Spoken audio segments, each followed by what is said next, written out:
इसी को stock market का ये हमारा दूसरा वीडियो है। आज के वीडियो में हम जानेंगे डीमैट और ट्रेडिंग अकाउंट क्या होता है, क्यों डीमैट और ट्रेडिंग अकाउंट की ज़रूरत होती है और डिपॉजिटरी एंड डिपॉजिटरी पार्टिसिपेंट्स क्या होते हैं। तो अगर आपको शेयर मार्केट के बारे में थोड़ा भी नॉलेज होगा तो आपको पता होगा शेयर मार्केट में ट्रेड या इन्वेस्ट करने के लिए डीमैट और ट्रेडिंग अकाउंट की ज़रूरत होती है। पर ये डीमैट और ट्रेडिंग अकाउंट होते क्या है, आइए समझते हैं।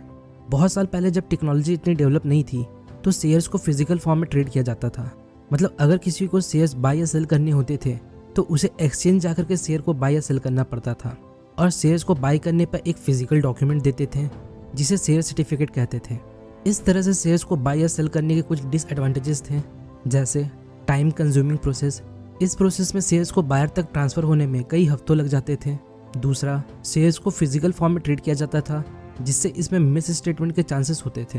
Durability of share certificate, shares को हार्ड फॉर्म में दिया जाता था, मतलब वो एक पेपर डॉक्यूमेंट होता था जो समय के साथ साथ डिस्ट्रॉय या खो सकता था, जिससे इन्वेस्टर्स को बहुत प्रॉब्लम होती थी। तो समय के साथ साथ टेक्नोलॉजी डेवलप हुई और सेबी के द्वारा शेयर्स को डीमटेरियलाइज कर दिया गया। तो शेयर एक फिजिकल डॉक्यूमेंट होता है जो मटेरियलाइज फॉर्म में होता था। तो डीमटेरियलाइज का मतलब किसी मटेरियलाइज चीज को किसी और फॉर्म में कन्वर्ट कर देना। तो शेयर को इलेक्ट्रॉनिक फॉर्म में कन्वर्ट कर दिया गया। अब ये डीमटेरियलाइज शेयर जहाँ इलेक्ट्रॉनिक फॉर्म में स्टोर होते हैं उसे हम डीमैट अकाउंट कहते हैं। डीमैट वर्ड डीमटेरियलाइज वर्ड से आया है। तो हम जब भी किसी शेयर्स को खरीद के होल्ड करते हैं तो वो हमारे डीमैट अकाउंट में स्टोर होता है। तो अब आप समझ चुके होंगे डीमैट अकाउंट क्या होता है और क्यों इसकी ज़रूरत होती है।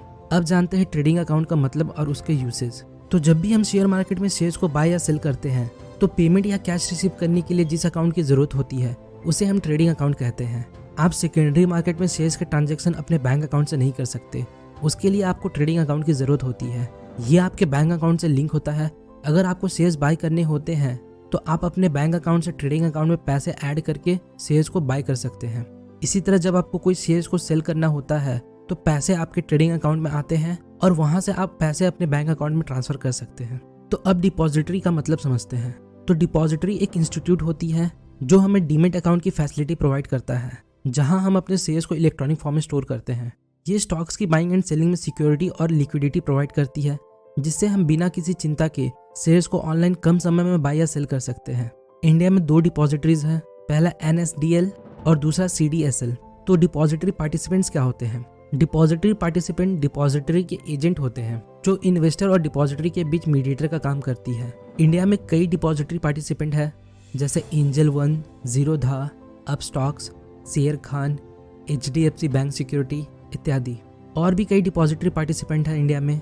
तो आप जब भी इनमें से किसी भी डिपॉजिटरी पार्टिसिपेंट के पास अपना अकाउंट ओपन करते हो, ये आपको एक डीमैट और ट्रेडिंग अकाउंट खोल कर देते हैं NSDL या CDSL में, जहां आप अपने शेयर्स को इलेक्ट्रॉनिक फॉर्म में रख सकते हैं। तो होपफुली गाइस आपको इस वीडियो से थोड़ी इन्फॉर्मेशन मिली होगी। आज के लिए इतना ही, मिलते हैं नेक्स्ट वीडियो में। तब तक के लिए best of luck for your stock journey.